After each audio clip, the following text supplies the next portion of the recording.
इतिहास लिखे जाने से भी बहुत पहले, जब इंसानों ने तांबे के पत्तों पर लिखना या पूजा पाठ के लिए पत्थरों को तराशना भी शुरू नहीं किया था, तब चारों तरफ सिर्फ पानी ही पानी था।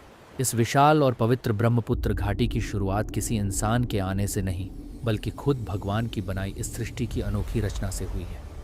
पुराने असम के राजवंशों का नाता ब्रह्मांड के रचयिता भगवान ब्रह्मा से है। उनकी ही सोच से तारों और समय की शुरुआत हुई और एक ऐसी अनोखी धरती का जन्म हुआ जो एक तरफ भारत के मैदानों और दूसरी तरफ पूरब के ऊंचे पहाड़ों को आपस में जोड़ती है।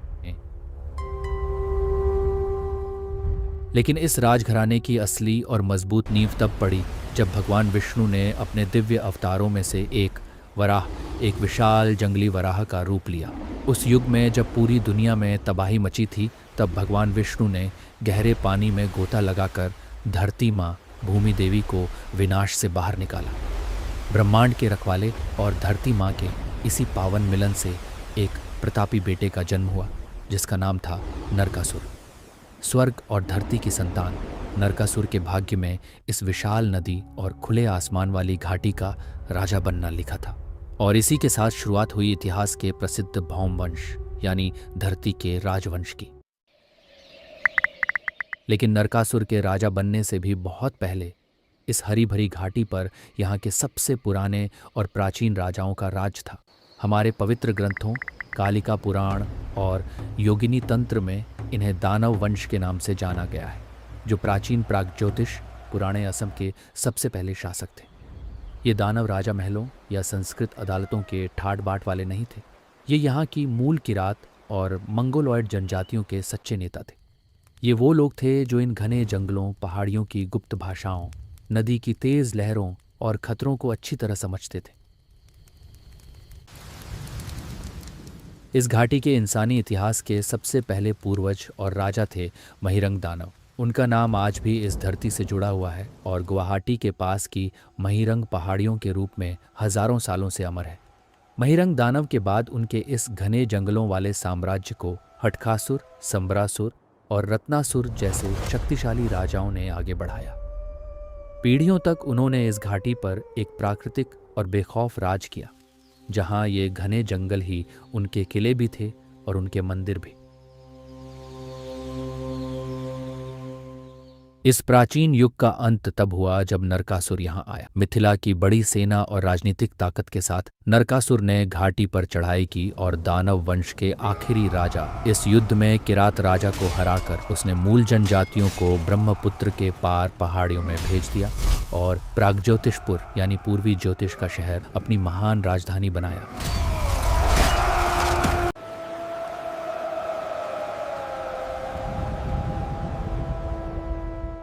शुरुआत में नरकासुर बहुत धार्मिक और नेक राजा था। उसने ही नीलाचल पहाड़ी पर पवित्र कामाख्या मंदिर की पहली नींव रखी, जिससे यह पूरी घाटी अध्यात्म और शक्ति का एक बड़ा केंद्र बन गई।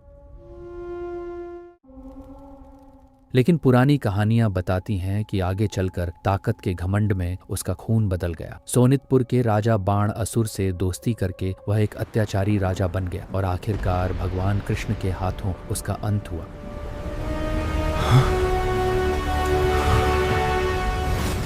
लेकिन नरकासुर के अंत के साथ ये भौम वंश खत्म नहीं हुआ।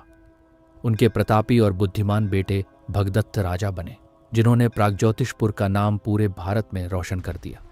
जब कुरुक्षेत्र के मैदान में महाभारत का महायुद्ध शुरू हुआ तो राजा भगदत्त अपनी सेना लेकर पश्चिम की ओर बढ़े।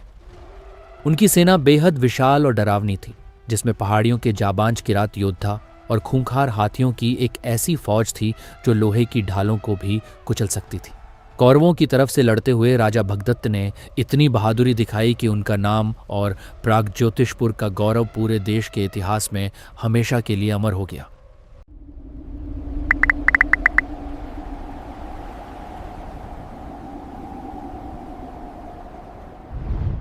ईसा पश्चात चौथी शताब्दी, चौथी सेंचुरी सीई के आते आते पुरानी लोक कहानियों की जगह असली और साफ लिखित इतिहास ने ले ली।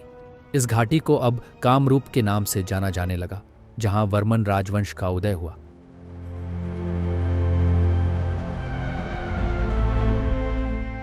इस राजवंश का सबसे सुनहरा दौर तब आया जब इसके सबसे प्रसिद्ध राजा बने कुमार भास्कर वर्मन। 7वीं शताब्दी की शुरुआत में राज करने वाले भास्कर वर्मन एक बेहतरीन और समझदार कूटनीतिज्ञ थे। उन्होंने कन्नौज के महान सम्राट हर्षवर्धन के साथ मिलकर एक ऐसा मजबूत और ऐतिहासिक गठबंधन बनाया जिसने बंगाल के आक्रामक राजा शशांक को आगे बढ़ने से रोक दिया। भास्कर वर्मन का दरबार दुनिया भर के विद्वानों के लिए एक सुरक्षित ठिकाना बन गया था। उन्हीं के समय चीन के मशहूर बौद्ध तीर्थयात्री ह्वेनसांग खतरों को पार करते हुए कामरूप आए थे। ह्वेनसांग ने अपनी किताबों में लिखा है कि भास्कर वर्मन को ज्ञान से बहुत प्यार था और उनका राज्य बेहद उपजाऊ और समृद्ध था, जहाँ के लोग ईमानदार थे, राजा का हुक्म सर्वोपरि था और पढ़ाई लिखाई का बहुत सम्मान होता था। इतिहास हमेशा एक सीधी रेखा में नहीं चलता। जब राजा भास्कर वर्मन बिना किसी वारिस के शांत हो गए तो महान वर्मन वंश का अचानक अंत हो गया।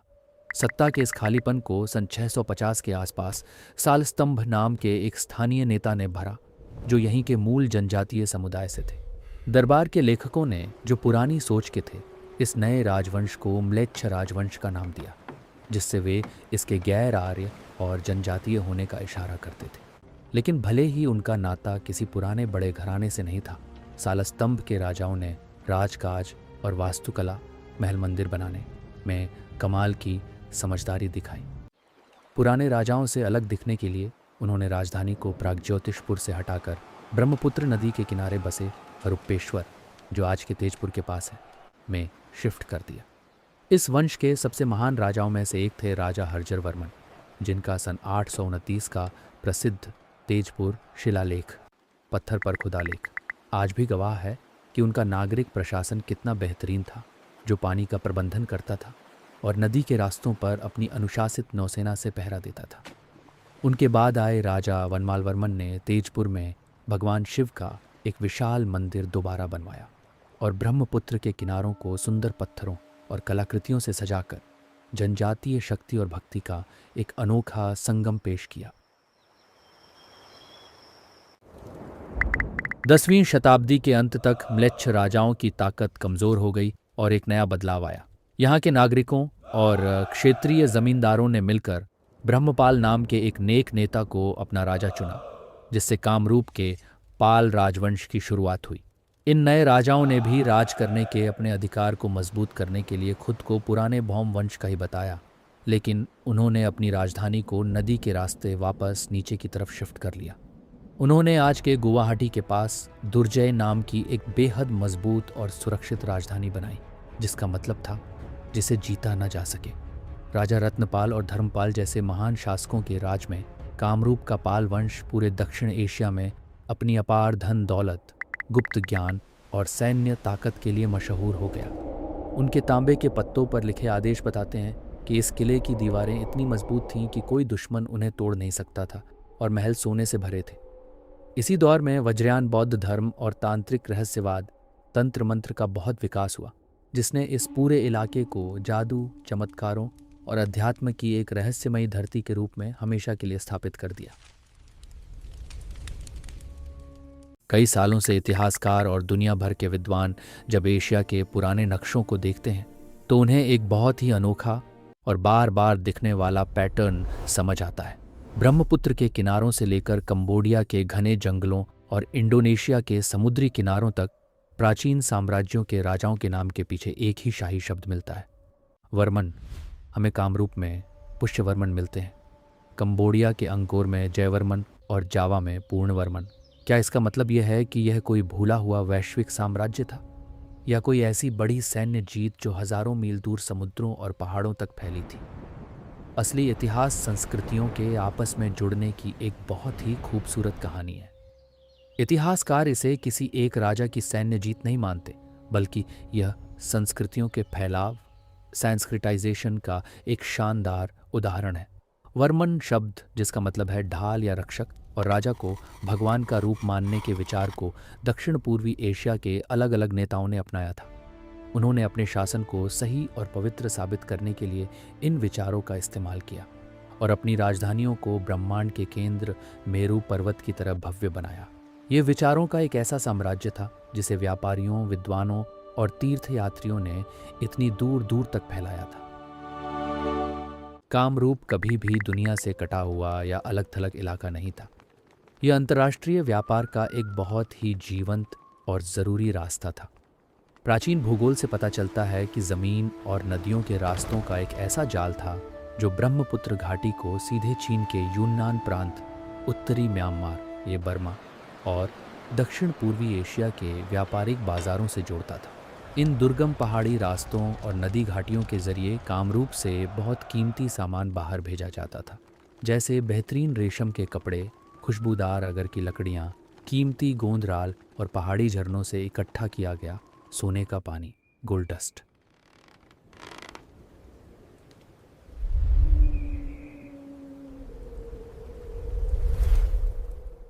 ये आलीशान चीज़ें सीधे दक्षिण पूर्वी एशिया के पुराने राज्यों जैसे फूनान तक जाती थी, जो आगे चलकर महान खमेर साम्राज्य, खमेर एम्पायर बना।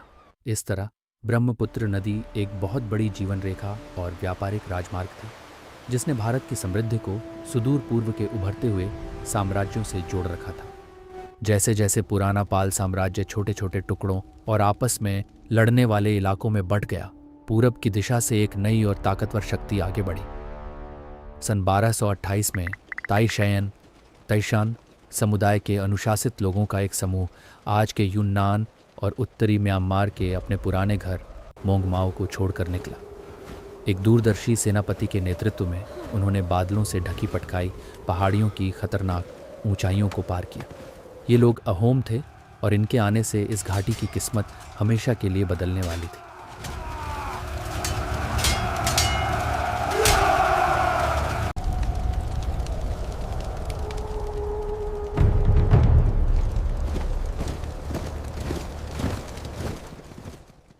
इस पूरे सफ़र के नेता थे चाओलुंग सुकाफा।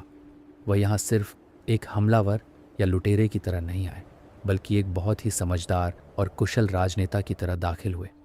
ऊपरी असम में कदम रखते हुए सुकाफा ने सन 1253 में चरायदेव को अपनी पहली स्थायी राजधानी बनाया। यहाँ के मूल निवासियों को खत्म करने के बजाय उन्होंने मेल मिलाप और शादियों के जरिए एक अनोखा रिश्ता शुरू किया, जिसमें उन्होंने यहाँ की स्थानीय मोरान और बोराही जनजातियों को गले लगाया। उन्होंने उनके स्थानीय नामों और तौर तरीकों को अपनाया और साथ ही खेती की एक आधुनिक तकनीक, वेट राइस कल्टीवेशन, गीली धान की खेती की शुरुआत की, जिसने दलदल और बंजर ज़मीनों को सोने जैसे धान के खेतों में बदल दिया। इसी सूझबूझ ने आधुनिक और एकजुट असमिया पहचान की मजबूत नींव रखी।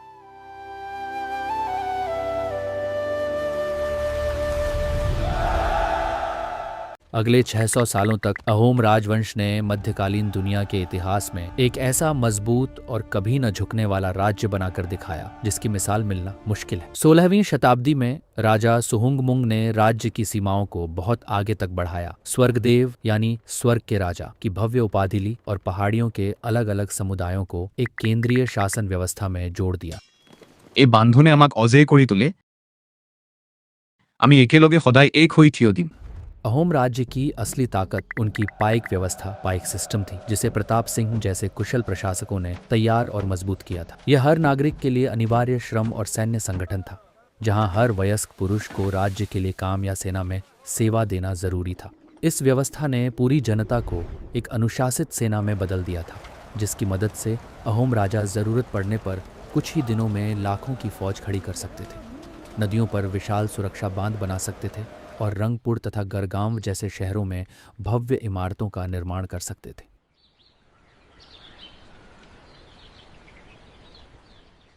यही वो लोहे जैसी मजबूत पाइक व्यवस्था थी जिसने अहोम राजाओं को इतिहास का सबसे बड़ा कारनामा करने की ताकत दी, यानी पूरब की दिशा में देश की स्वतंत्रता की एक ऐसी ढाल बनना जो कभी नहीं टूटी। पूरी 17वीं शताब्दी के दौरान उस समय के सबसे शक्तिशाली मुगल साम्राज्य ने इस घाटी को जीतने के लिए एक के बाद एक 17 सेपरेट अटेम्प्ट्स हमले, लेकिन हर बार अहोम जाबांजों ने उन्हें खदेड़ दिया। सन 1671 में सरायघाट के ऐतिहासिक जलयुद्ध में वीर लाचित बोरफुकन की बेमिसाल युद्ध नीति और बहादुरी ने, और उसके बाद सन 1682 में राजा गदाधर सिंह की इताखुली की आखिरी जीत ने मुगलों के घमंड और साम्राज्य विस्तार के सपने को पूरी तरह चकनाचूर कर दिया और असम की आज़ादी को हमेशा के लिए सुरक्षित रखा। अहोम साम्राज्य का वैभव और समृद्धि 18वीं शताब्दी की शुरुआत में राजा रुद्र सिंह के राज में अपने सबसे ऊंचे शिखर पर पहुंची। एक दूरदर्शी राजा के रूप में उन्होंने राजधानी रंगपुर को पक्के ईंटों के महलों, पत्थरों के मजबूत पुलों और रंग घर जैसे विशाल कला केंद्रों के साथ एक आधुनिक महानगर बना दी। उन्होंने अपनी नजरें बाहर की तरफ भी रखी, पूर्वी भारत के पड़ोसी राज्यों के साथ एक बड़ा राजनयिक संगठन बनाया और कला, साहित्य और इतिहास लिखने की कला को बढ़ावा दिया, जिन्हें बुरंजी कहा जाता है। लेकिन वक्त के साथ हर मानवीय साम्राज्य का अंत होता है। आंतरिक धार्मिक झगड़ों और मोआमरिया विद्रोह, मोआमारिया रिबेलियन ने समाज के ताने बाने को कमजोर कर दिया, जिससे बाहरी ताकतों को दखल देने का मौका मिल गया। आखिरकार सन 1826 में यांडबू की संधि, ट्रीटी ऑफ यंदबो के बाद ब्रिटिश ईस्ट इंडिया कंपनी ने यहाँ का शासन संभाला और इसी के साथ लगभग 600 सालों के गौरवशाली अहोम शासन का अंत हुआ। भले ही आज राजाओं के मुकुट नहीं रहे और महल शांत स्मारकों की तरह खड़े हैं, लेकिन ब्रह्मपुत्र के इन राजाओं की वीरता की कहानी इस घाटी की मिट्टी और हवाओं में हमेशा के लिए छपी हुई है। ब्रह्मा की ब्रह्मांडीय सोच से लेकर तेजपुर के प्राचीन पत्थरों पर लिखे संदेशों और चराई देव की पावन मिट्टी तक, ये पूरी धरती हमेशा गवाह रहेगी यहाँ के लोगों के कभी न टूटने वाले हौसले, भाईचारे और आज़ाद रहने के अमर जज्बे की।